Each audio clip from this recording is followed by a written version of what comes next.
নতুন বছরের অনেক অনেক শুভেচ্ছা ও ভালোবাসা। আশা করি যে সকল বন্ধুরা আমার ভিডিওটি দেখছো সবাই সুস্থ আছো, ভালো আছো। আশা করি প্রত্যেকেরই ভালো লাগবে। আজকে আমি তৈরি করব চিকেন বিরিয়ানি। মুরগিটা মেরিনেট করার জন্য 2 টেবিল চামচ আদা দিয়ে দেব, 1 টেবিল চামচ ধনিয়ার গুঁড়া, 1 টেবিল চামচ হলুদের গুঁড়া, কাশ্মীরি লঙ্কার গুঁড়া 1 চামচ, পরিমাণ মতো লবণ, বিরিয়ানির রেডি মিক্স মশলা 1 প্যাকেট, মেজারমেন্ট কাপের 1 কাপ টক দই। এটাকে দিয়ে মুরগিটাকে আমাদের ভালো করে মেরিনেট করে নিতে হবে। সবগুলো উপকরণ একসাথে মাখিয়ে আধা ঘন্টার জন্য আমাদের রেখে দিতে হবে। আমার প্রাণপ্রিয় বন্ধুরা, ভিডিওটি দেখে চলে যাওয়ার আগে ভিডিওতে একটি লাইক করে দিও। নতুন বন্ধুরা চ্যানেলটি সাবস্ক্রাইব করে এখনই বন্ধু হয়ে যাও, আর নতুন সকল ভিডিও পেতে পাশে থাকা বেল আইকনের অলে প্রেস করে দাও। সবার আগে ভিডিওগুলো পৌঁছে যাবে তোমাদের কাছে। চিকেনটাকে আমি ভালো করে মেরিনেট করে নিয়েছি। এটাকে এখন রেখে দেবো আধা ঘন্টা থেকে 1 ঘন্টার মতো। হাতে যদি বেশি সময় থাকে বেশি সময় রাখলে ভালো হয়। আমি আধা ঘন্টার মতো এটাকে মেরিনেট করে রেখে দেবো।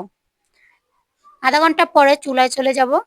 কড়াইতে তেল দিয়ে বিরিয়ানির জন্য বেরেস্তাটা আমাদের তৈরি করে নিতে হবে। আমি এখানে মেজারমেন্ট কাপের 2 কাপ পেঁয়াজ দিয়ে বেরেস্তাটা তৈরি করে নেব। আর বেরেস্তাটাই ভালোভাবে তৈরি করে নিতে হবে, বেশি লাল হয়ে না যায়, দেখতে সুন্দর লাগে। আমি বেরেস্তাটা তৈরি করে নিয়েছি, এখন তুলে নেব। আর এটা রেখে দিলে মুচমুচে হয়ে যাবে।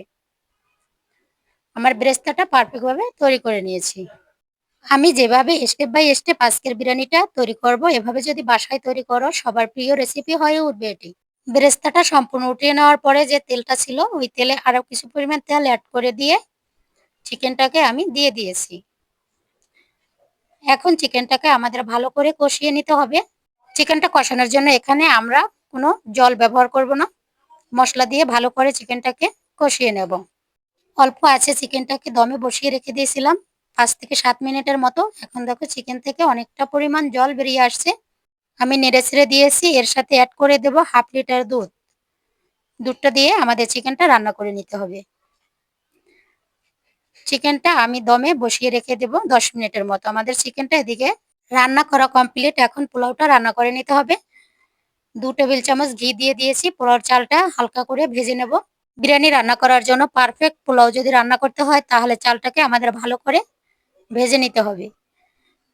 চালটা ভেজে নেওয়ার জন্য আমি এখানে লবণটা দিয়ে দেব। লবণটা দিয়ে চালটা ভেজে নিলে দ্রুত ভাজা হবে।